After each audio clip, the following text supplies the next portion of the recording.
Good afternoon, everybody, and you're very welcome to this special Mandela Day and Mandela Week celebration with Aught SA. And one of the wonderful things about Madiba was that he was the guest of honor at one of the graduation ceremonies at the Aught School of Technology in 1996. And he said, one tool that will enable people to rise above their circumstances is education, particularly education that leads to the acquisition of marketable tools. And this is in this spirit today, we are trying to bring you a new and very important tool, which is how to be careful on the internet. The presenters of this webinar are two young people who work for Aught SA. They are visionaries and passionate about educating people and passing on information to learners and youth.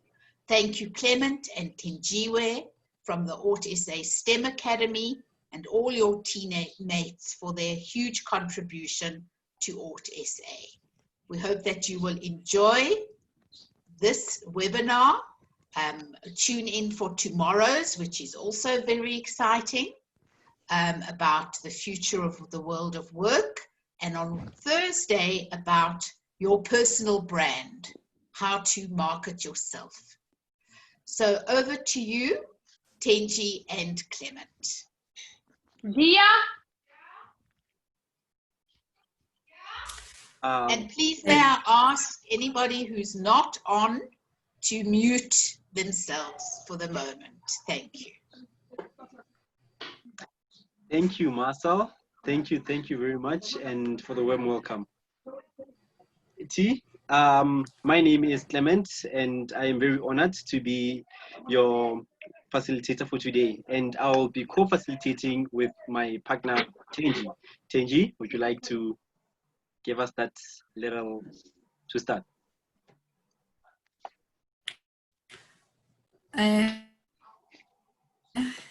Good day, everyone. As I'm already introduced, my name is Thenjiwe Sibia, and I'll be co-presenting with Clement on how to become a cyber ninja presentation. Okay. Okay, thank you, T, for that. Thenji just said we are going to be becoming cyber ninjas. I mean, who didn't dream of becoming a ninja when they were young? So today we're going to be walking you through the steps of becoming a very, very good ninja on the net. And hopefully you're going to enjoy yourself while we go through the webinar for today, and you're going to gain a lot of knowledge and be safer on the net. So for our first slide, we have Mandela. As Ms. Marcel said, Mandela once said that one tool that will enable people to rise over their circumstances is education. And that was a very, very motivating quote that Mandela once said. I would like us to go through the webinar with Thenji. Please start with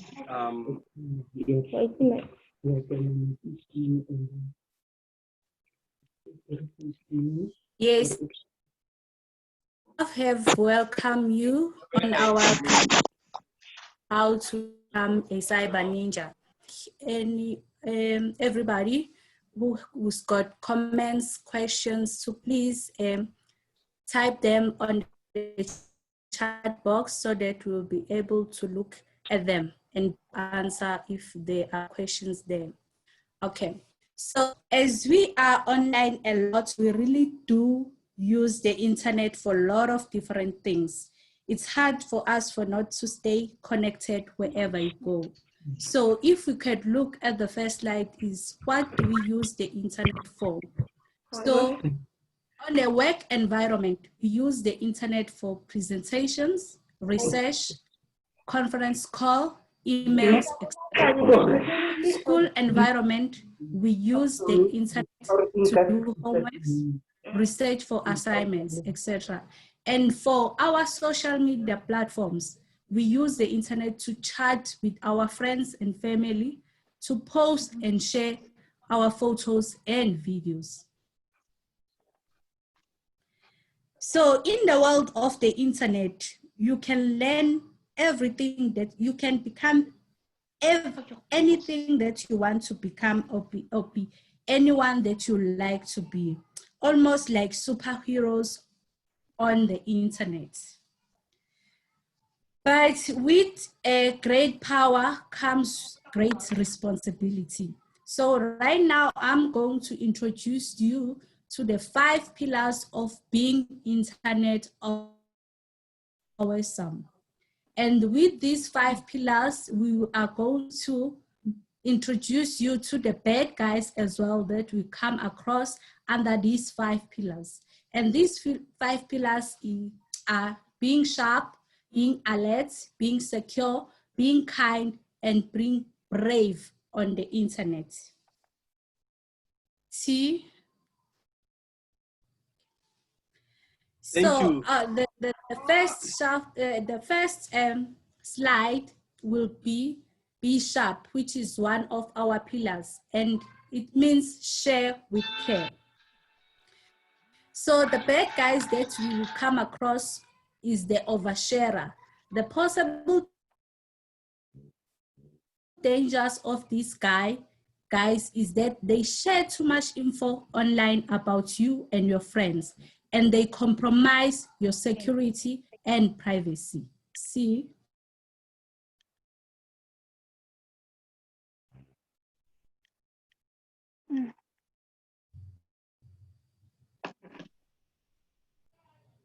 Thank you, Thenji. It seems like my mic was muted there. Okay, so for being sharp, and as Thenji said, we have those who tend to take things a little bit too far. So the internet is a very, very vast place, and things on the internet, they spread like wildfire. So for those of us who like enjoying ourselves with our friends, taking pictures of our great moments and posting them, that is so very fine, and it is good that you keep those memories and for you to share them with other people. That is very, very good, and other people appreciate them. But some people tend to take whatever moments that you had, some might be bad, some might be good, and they tend to mimify them. So for those of us who like oversharing, let us share with care, because sometimes we tend to share some information that we're not supposed to, and with that we can give wrong information about our whereabouts on a certain day, and you might have that someone was following you or someone wants to harm to you. Because of that, you might be giving your location of that day to someone who's going to be dangerous to you. So let us be careful on who we're sharing our information to and which kind of information we share on the internet. See, T?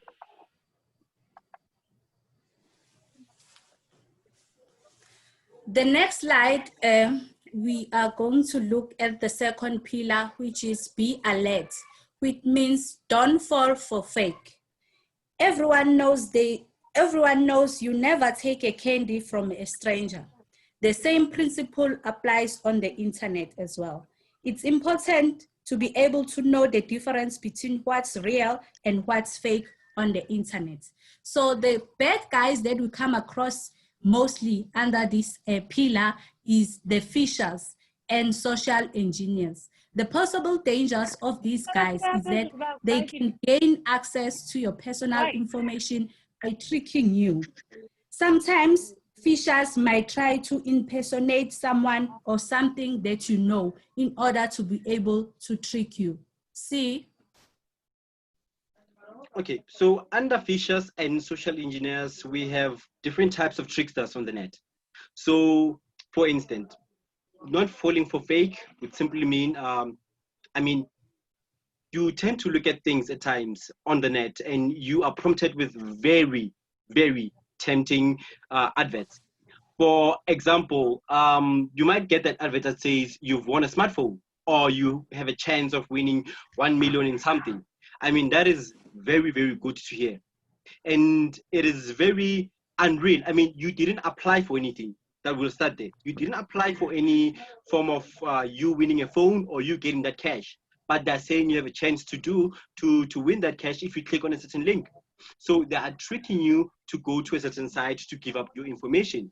I mean, some of us fell for that trick. Even myself, I once fell for that trick. I clicked on a link and it sent me straight to give out my details. But I was smart enough not to enter my details on any website that I don't trust. So I quickly left that website. So let us be sure to never click on links we do not know. I mean, things that are not real are going to be very, very tempting, and things that we don't have, we're gonna want. So let's make sure that to never ever click on anything that is unreal. T.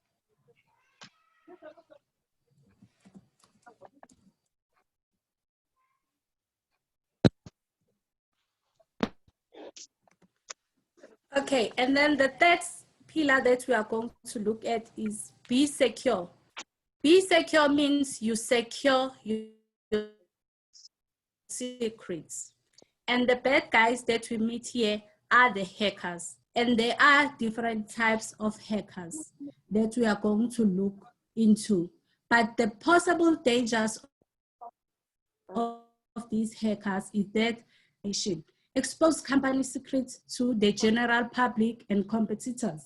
Personal info and secrets will be publicized. System will malfunction and lead to distraught results. So the tips that I might give you is that whenever you try to create passwords for your accounts, make sure that your passwords are stronger and they are not easily guessable by these bad guys. So the first tip is that you need to make sure that your password has 8 to 12 characters. That's your first point. And then the second point, you mix numbers with letters. And then the third tip is that the uppercase and the lower cases must be included in your characters. And then you may add a special character in your password. In that way, you are able to say, I got a stronger password that is not easily guessable by these hackers. And then it must also be memorable to yourself. See?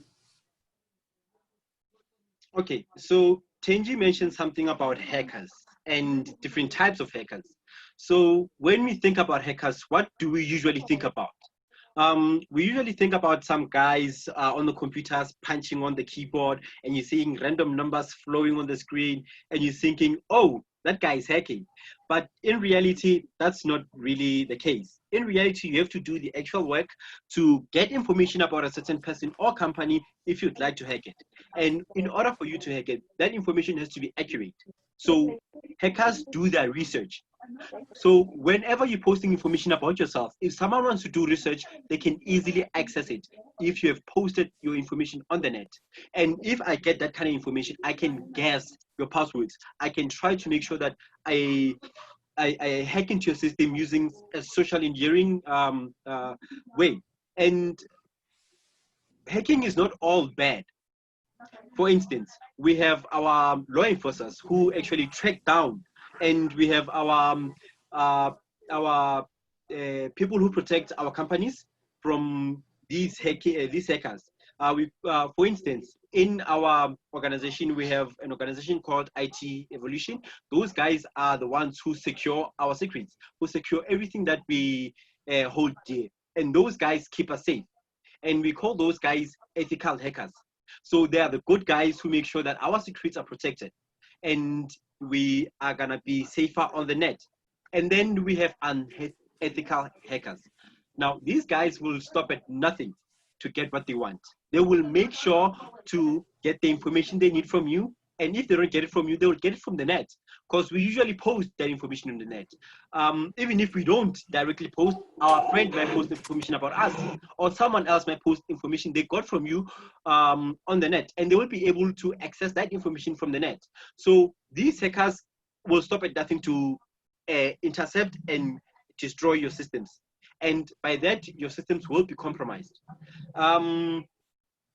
With another type of hackers, we have gray hat hackers. So these guys are neither good nor bad. So the ethical hackers, they are good guys, while the unethical hackers, they're bad guys. The gray hackers are not good nor bad. They're just neutral. They can either hack your system to check whether it has flaws and then tell you about it, or they can hack it to exploit it. So these guys are just there to do whatever they please. And under ethical hackers, there are jobs that we as IT specialists look at. And being a ninja is all about being okay. It's all about being an ethical hacker. So being an ethical hacker allows you to look at systems, how they work, how they were designed, and how are you going to keep them safe from unethical hackers. So being a ninja will be to keep yourself safe and others safe. So if you know not to share unnecessary information on the net, you will not do so, and you will keep yourself or someone else safe. So let's do our best to make sure that we do not post unnecessary information and important information on the net. Looking at the other slide. So how would you protect yourself? How would I protect my devices from unethical hackers? So as I said, the unethical hackers, they look for information.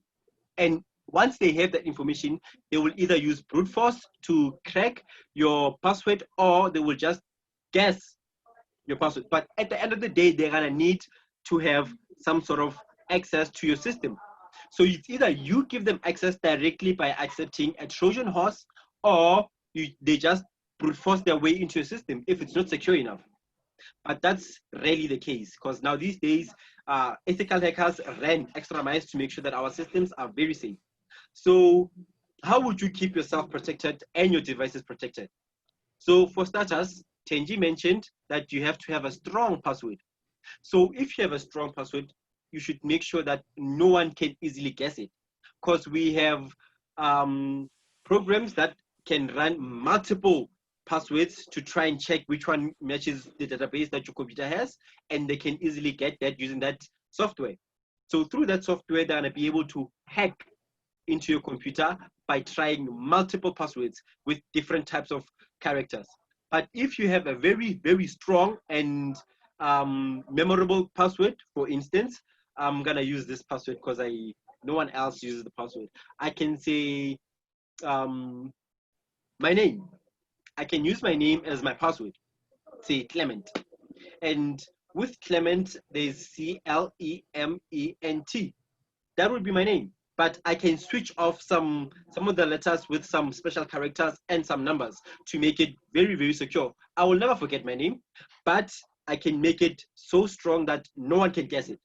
So I can remove the L and put an apostrophe or an exclamation mark, just so I can confuse these guys whenever they come.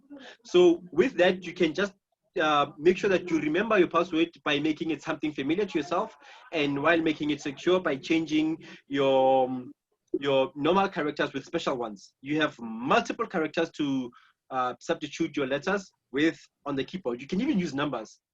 So that would be up to you how you create your password. Just make sure that you remember your password, or you're gonna keep on clicking that I forgot my password button. I forgot my password button. So you might want to make sure that you remember how you type your passwords.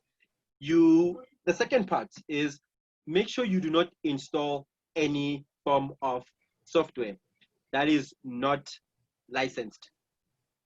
We tend to want to download software or games or applications on the net, and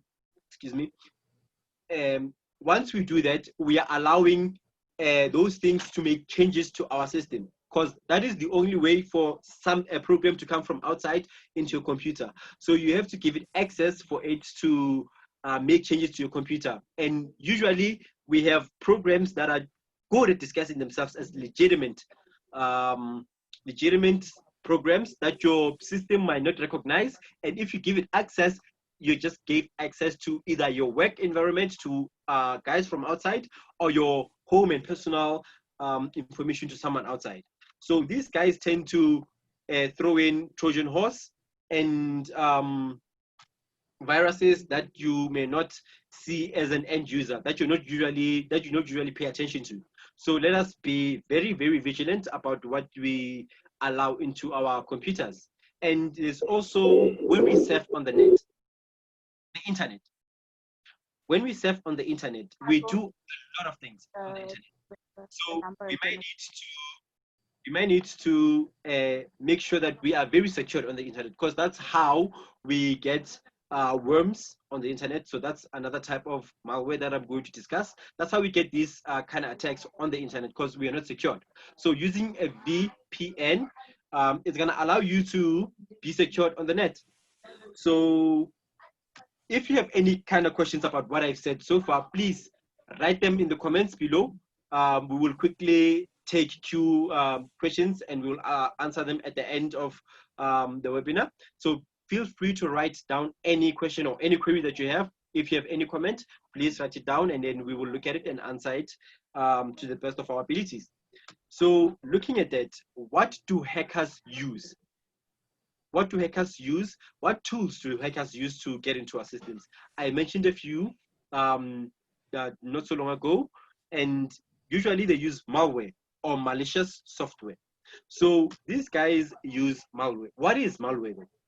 Malware is a software designed to disrupt computer operations or to gain access to computer system without the user's knowledge or permission.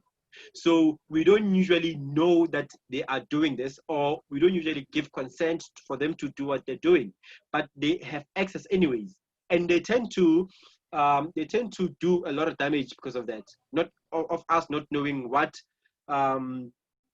these guys are up to. They tend to do a lot of damage because of that. So what type of malware is dangerous to my system? What do they usually use? The types of malware that are there, these are some common ones that are usually used. We have viruses, we have a Trojan Horse, we have worms, we have a ransomware, we have adwares. So these type of viruses, this type of malware, they are commonly used by hackers to make sure that they gain they gain access to your systems. So we have viruses. With viruses, these guys, what they do here is that they send a program attached to a file, and that program is gonna start running scripts at the background of your computer. So you don't usually see that once a virus starts running in your system. So you don't see that at all, and it's gonna start either destroying your system or it's gonna give them access to your system. Either way, they're gonna be taking information from your computer or locking you out. So viruses are very dangerous because they usually damage the system files, and once that's damaged, you can never use your computer again. So these are one of the most dangerous malwares out there. And then we have a Trojan Horse. I did say they use different types of malware. I mean, what's a Trojan Horse? I believe some of us know what a Trojan Horse is, and I believe some of us don't. So I will explain for those who do not know what a Trojan Horse is. A Trojan Horse is basically a legitimate software attached to, or it's a code. No, it's a program attached to a program that you usually download, maybe an application or a game or a program that you're going to be installing in your computer that has a legitimate license. So it's usually seems like it's legit, and we don't usually pay attention to legit programs. So we usually install them and they say, no, since they are legit, we can use this. At the end, at the background, a Trojan Horse is currently running, and you wouldn't notice that. And we usually don't see this. So this is one of also the dangerous programs, but it doesn't destroy your system. It just gives them access to your computer so they can take information however they want or make alters whenever they feel like altering your computer. And we have a worm. Worms. So we have worms in IT, and it's also a malicious software. So under worms, these guys are usually on the network, as I said. So usually when you go to the internet, you are going through the network. You're going to the internet through a network, and that network can be compromised by a worm, and a worm can self-replicate on a network. I'm gonna make an example here. Let's say we have different types of computers connected on the same network in a company. Let's say it's you, Your colleagues are also connected. They're on the internet doing whatever they can. So you guys are on a local network in your company, connected to your server to the internet. So if you were to get that worm, and that worm were to connect to your computer or your laptop to the network at work, it was gonna multiply itself from your computer to the next guy's computer, to the next guy's computer, to the next guy's computer, to the server, and then your whole network infrastructure will be compromised. And we as end users, we don't usually pay attention to these things, because what we want to do is we want to work.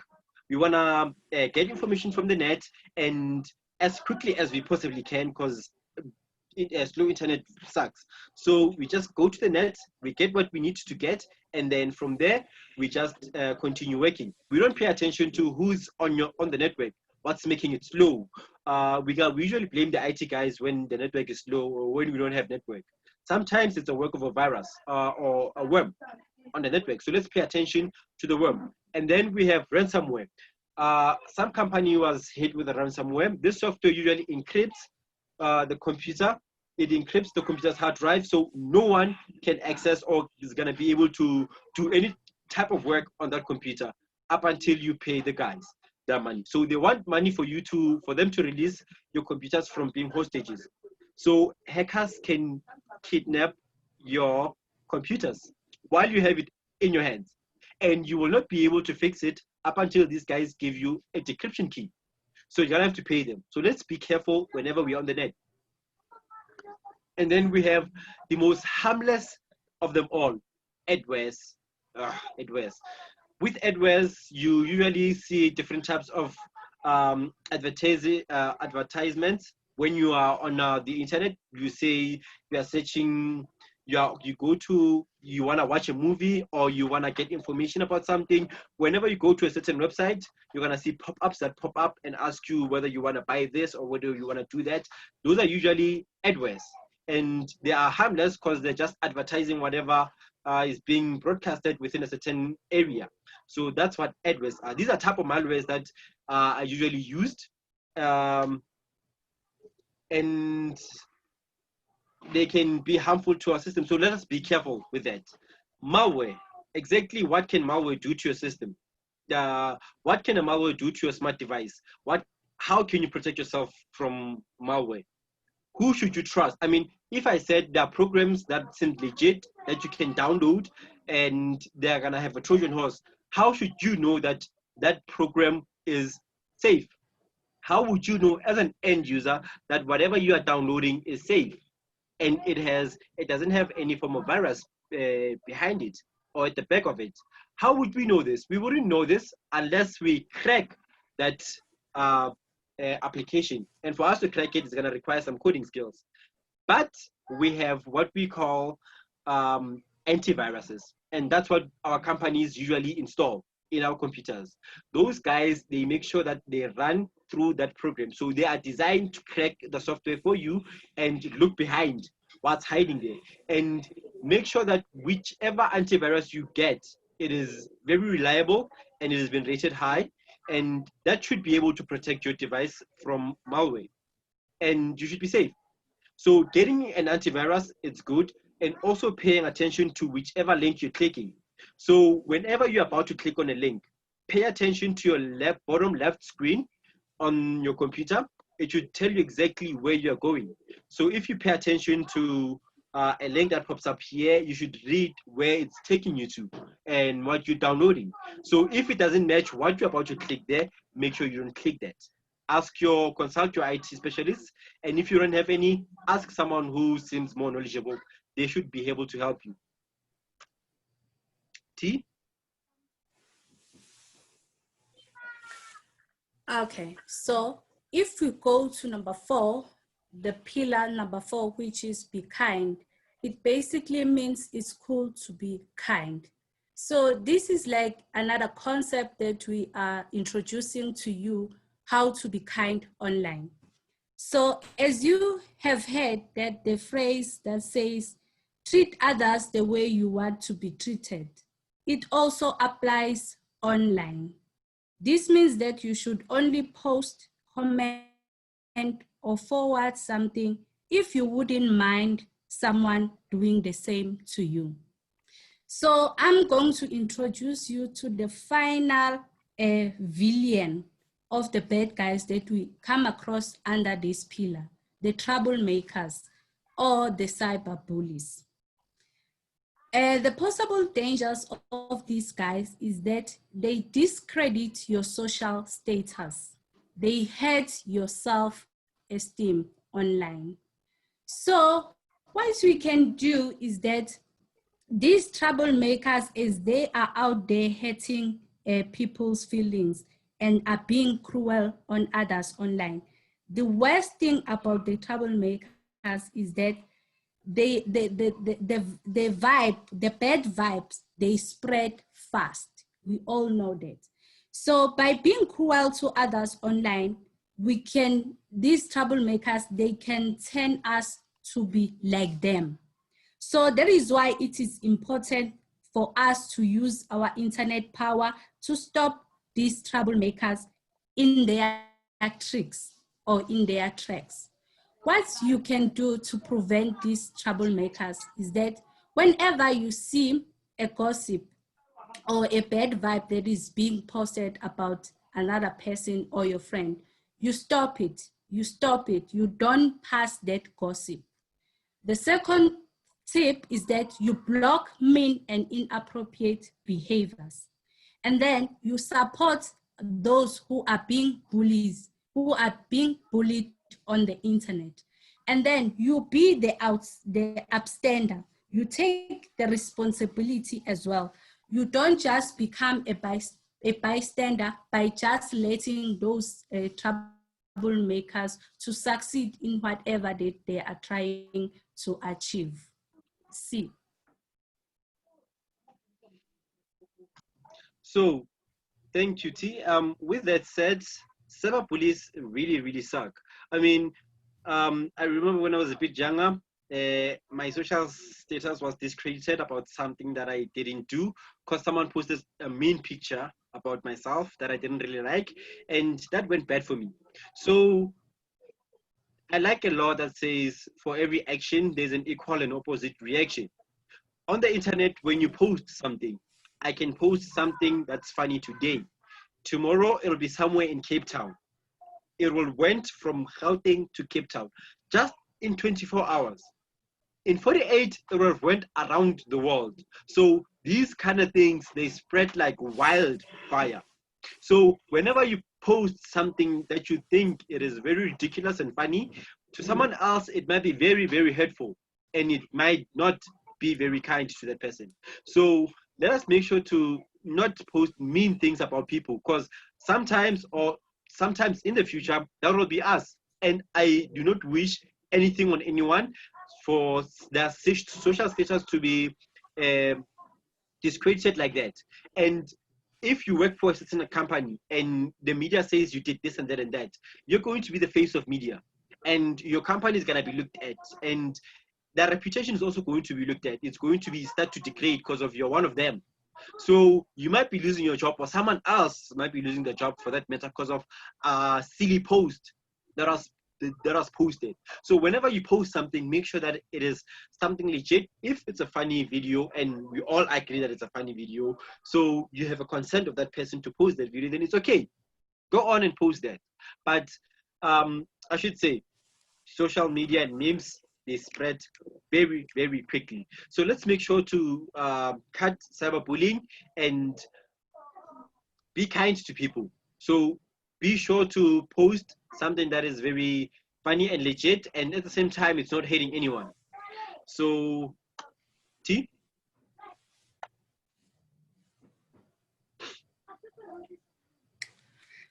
Okay, so the last pillar is be brave. When in doubt, you talk about it. What I like about this pillar is that we understand that mostly our children these days, they use internet for a lot of things.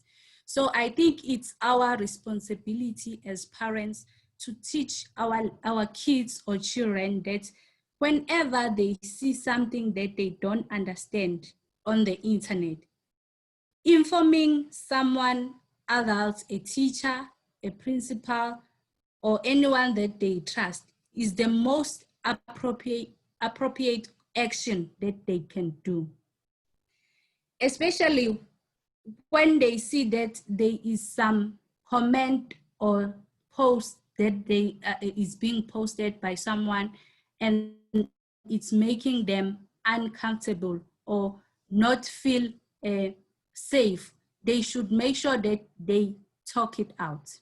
So I'm going to take you through to the tips that our kids need to know what to do whenever they come across that situation. So the first one, say something. If our kids or anyone come across something that makes them feel uncomfortable or worse, report it. Be brave and talk to someone you trust or who can help you, including a teacher, a principal, and a trusted parent. The second one, talk it out. Asking for help when you are not sure what to do in a brave situation. Sorry, not in a brave situation, but in an uncomfortable situation. It's being brave that you must report the thing or you talk it out to a trusted adult. If it's to help you or someone heal or something that is helpful or stop from happening again, it's both smart and courageous. So we must encourage our children especially to practice these actions.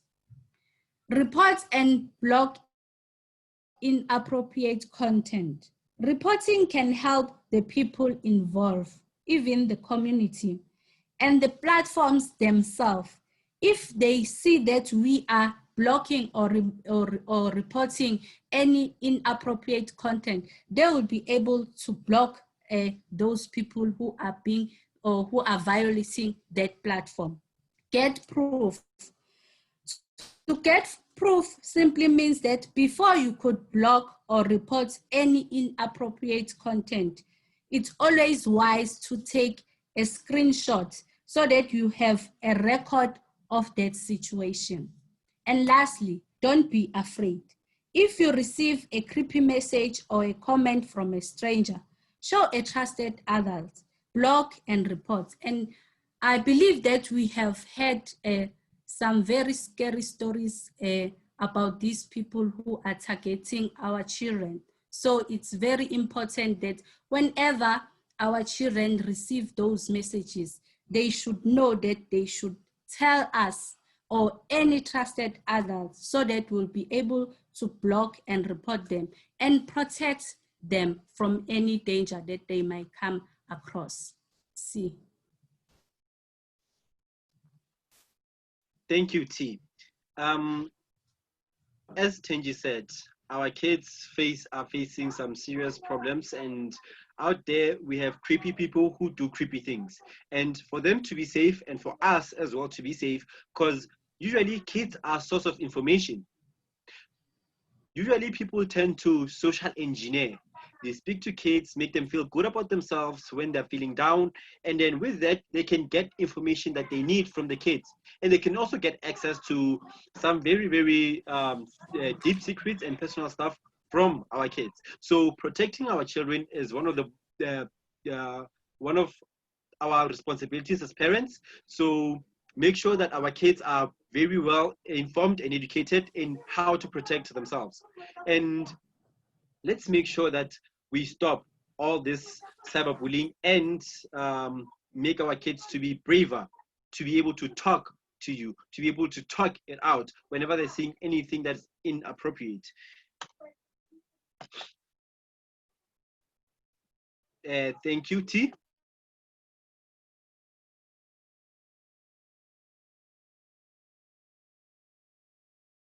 I would like to open this platform for us to take the questions that have been posted on the chats. I see we've got a question from Anele.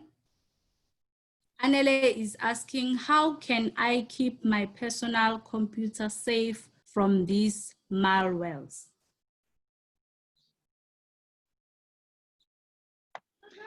Thank you, Anele, for that Clement, question. you can go through to that slide about how they can protect their devices, and then you can answer Anela's question regarding that. Thank you. Thank you, Anela, for asking that question. And if there's any other kind of questions, please post it. We are ready. And if you have a question that you'd like to ask directly, since we are getting to the end of the session, please be sure to put raise your hand. There's a raise your hand button somewhere there. Click on it, and then we will look at it and we'll take your question. So how do you protect your device from these malwares? Now, as I said, first, make sure that you do not install any kind of program that is not trusted. And by trusted, I mean, whenever you download programs, be sure to go to the store of the computer. So you usually have, on your phone, you have the Apple Store. Every app on the Apple Store, it's checked by Google and made sure that it doesn't have any form of program that's going to be stealing any kind of information. And on your laptops and computers, Windows have that kind of shop as well. It's called Microsoft's store. You go to that store, you download programs from there, and you purchase programs from there. If you are trying to purchase, or if you're trying to download any programs from not that store, you just want to download a program that's not on the store, make sure that that site is trusted. Sites are usually, whenever you go to a site and it's trusted, it usually has a key on the search bar. So the search bar has a key icon to show that that site is secured and it is registered with Chrome or Google. So whenever it has that key, it means everything about that site is secure, and you can get information about those guys and who they are by doing research. So do your research before you actually download any form of program into your computer. That will keep your computer safe. And if we're talking about network attacks here, make sure that you have a VPN. So your VPN will be able to protect you from all internet threats. It will connect you straight to the internet without putting any risks around you getting any sort of viruses. So having a VPN, it is very, very important. So be sure to get a VPN and your software will be protected. And also remember, you have to get yourself an antivirus and make sure to update that antivirus frequently. Any question or any queries? Yes, we've got another question. What is VPN and how does one create a VPN? Thank you, Ariella, for that question.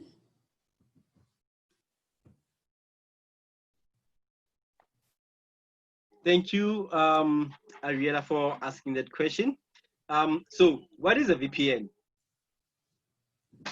A VPN is basically a visual personal network. A VPN is it's a link between a certain company that's going to host your computer, and it's going to give you an access to their network.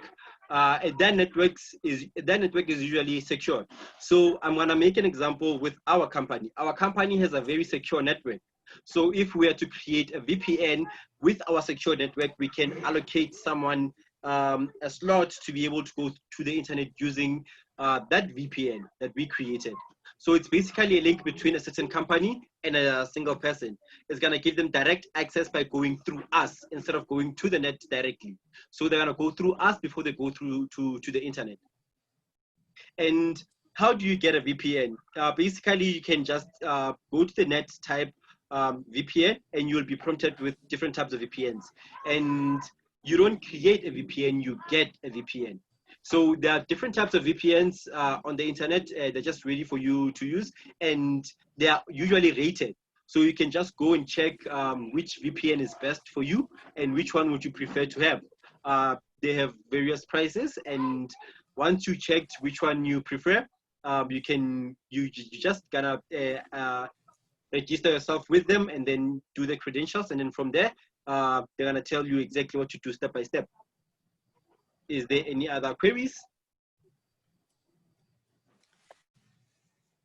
Yes, Ariella asked again, how do you get an antivirus? Is there an antivirus that one can download from the net?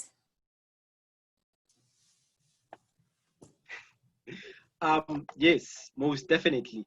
You can get your antivirus by going to your, if you're using a computer, by going to your store, your app store, you can search for antivirus. So you're going to be prompted with different types of viruses. You have your McAfee virus, you have your, we have different type, your neutral. So there are different types of viruses. You're just going to have to choose the one that you prefer. So by going to your store, I hope I can show us how to get to the store by, are we able to see my desktop? Let me ask that question first. T, can you please confirm with me? Yes, I can still see your screen. Okay, so please tell me you see what I'm doing. I would like to show our viewers how to get to the store. So usually you just click this and your store should be right here. So there is Microsoft Store right here. So if you have to click on your Microsoft Store, it's going to launch, and your Microsoft Store, here you're gonna be able to download your antiviruses and every program that you would like to have that is registered and legit. You're going to find it here. And there's also another place where you can find very legit programs, which is GitHub. So if you go to github.com, you are going to get also legit viruses, because that place is very secure and every program there has been checked. And they are very safe programs there. So by going to your Microsoft Store, you're going to be able to download any type of antivirus that you wish to have. And you can get a contract with them, and they're going to be able to secure your system. And it should block any type of incoming, you can also block any type of,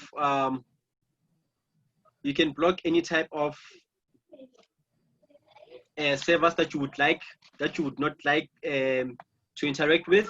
For instance, if there's a website that you wouldn't like to get contacts from, you can block it using your antivirus on the net.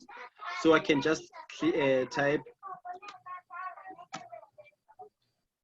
So by clicking Ant there, I'm able to, can you see my screen? Can you all see my screen? Yes. Okay, so by clicking anti there, there's antivirus, we have AVD, we have antivirus hub. So let me just continue.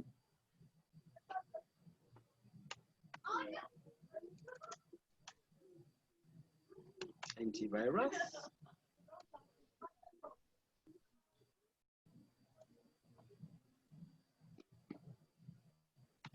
You can just click search and it's going to show you all types of antiviruses there. And here it says all departments. You can just switch to apps, and then there are games and apps.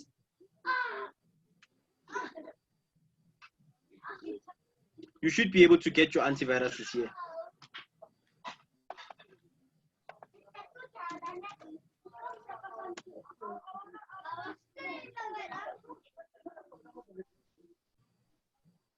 And once you're here, you're gonna be able to download your antivirus. There should be a download button there and a purchase button. So once you get your credentials into the system, it should automatically pick up, and then you should be able to purchase any form of application that is purchasable and get the license straight from here. So the antivirus adverse, it is free. So you can just click on get and it will start downloading, and your system will be protected. And yeah, if there's any other question relating to this, please fire. Yes, the other question is from Daphne. Daphne is asking, can a VPN be hacked? Can a VPN be hacked? So now this is quite tricky, né? Can a VPN be hacked? So for me, I would say there is nothing that can't be hacked with dedication. But VPN is, because you go to the internet via a certain company. So if that company itself is hacked, that VPN can be hacked. But usually those companies are very, very secure. So you can't hack it if you want to hack the VPN directly. No, you can't hack it. So you're gonna have to go to the company, compromise them, and then after that, go to that individual person, which will take a huge amount of work. And the moment they get hacked, they're gonna stop everyone from using their VPN. So you won't be able to hack anyone by hacking them. So the VPN are very secured, so you cannot hack the VPN. Any other question?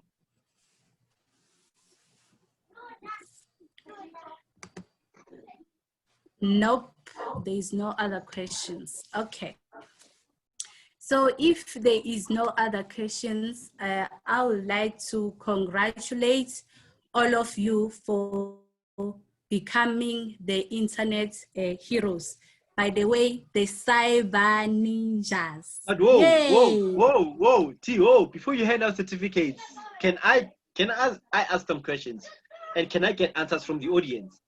Audience, is that okay with everybody that I ask some questions and you guys answer me? Because if there is something that you gained from this, I would like to know that you gained something by being through this ninja training. So can I pose a question for everybody? I hope that message that entered was a yes. Yes. Oh, good. So my question to you all would be,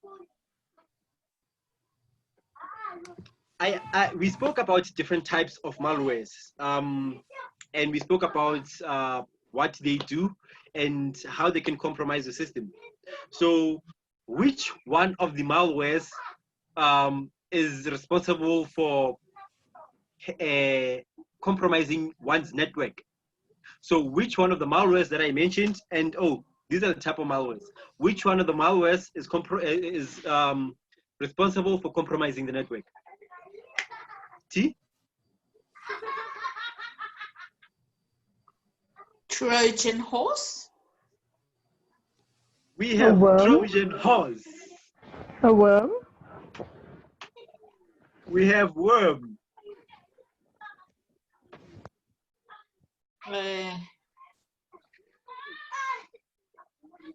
Viruses. We have viruses. Ransomware. We have ransomware.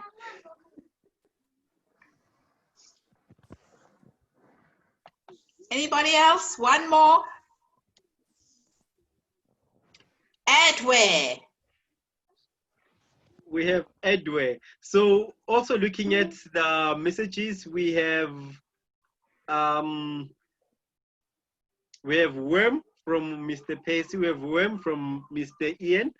I believe these are all the people who answered.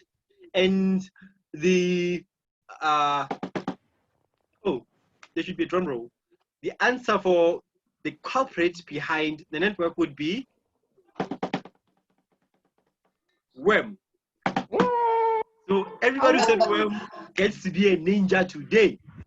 So thank you guys very much for tuning in with us and getting some knowledge about being a ninja. With that, I would like to thank everybody, and I would like to thank our HOD and Ms. Ariella for giving us this opportunity to give out the knowledge that we had on cybersecurity. And personally, I loved the experience of sharing the knowledge that I had with everybody. And I hope that everybody enjoyed and gained something from this webinar that we had today. Thenjiwe, do you have some words of encouragement and thanks? Yes, but before I could say my closing words, I would like to recap on the 5 pillars that we introduced to you today, so that you'll be able to take this information and share it with your kids, because it's very important for them to have this kind of knowledge. So I'll just quickly recap on the 5 pillars that I've take you through. The first one was being sharp, share with care. Be mindful of what you share with whom. remember that anything you share has the potential to be forwarded, copied, and found by others. So our kids really need to be very, very aware of that. And then the second pillar was being alert. Don't fall for fake. So you have to trust your guts. If it sounds too good to be true, then probably it is. Remember that Google and other reputable companies will never ask for your password or your email or your credentials for your account via emails. So it is very, very important.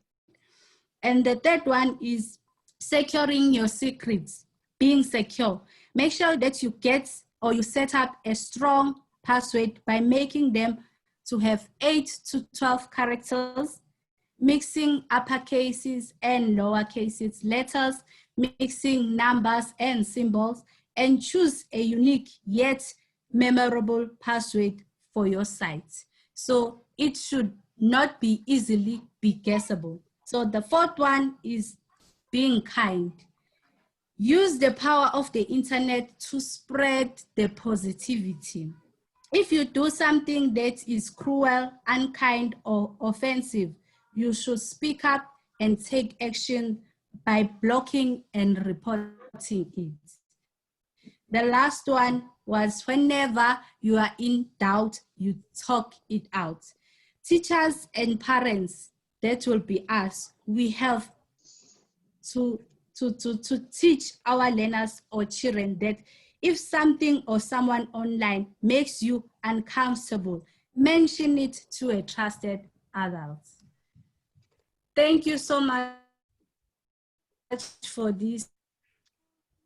And thank you, our hosts. From Ariella, our CEO, and to you, Marketing HOD, and thank you again to Mr. Matlala for trusting us that we can deliver this informative information to everyone out there. Thank you so much. Thank you to our presenters, and I hope you all found this very informative. Well done. Thank you. Thank you. Thank you. We hope to see you at our next webinar tomorrow, same time. Follow the links. Marcel, is there anyone from UDECO that maybe want to say a few words? Not that I can see here. Okay, all right.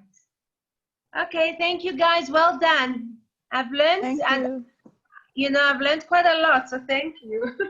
Yeah, very nice. Well, thank you. Excellent. Bye. And you put the recording, Marcel, right? Yes. So we can put the recording on social media for, you know, for those who didn't manage to get in. Yeah. All right. Yeah. Okay. Well done. Okay. Bye. Bye-bye. Bye. Thank you. Bye. Bye. Bye.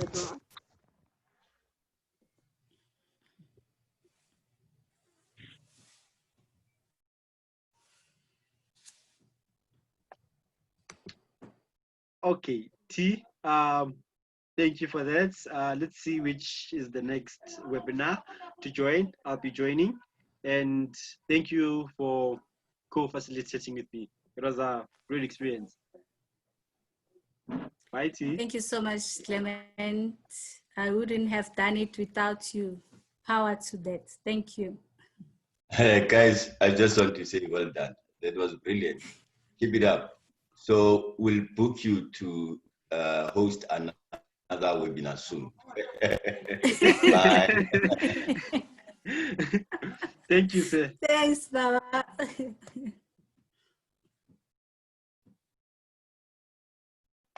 Bye. Sharp.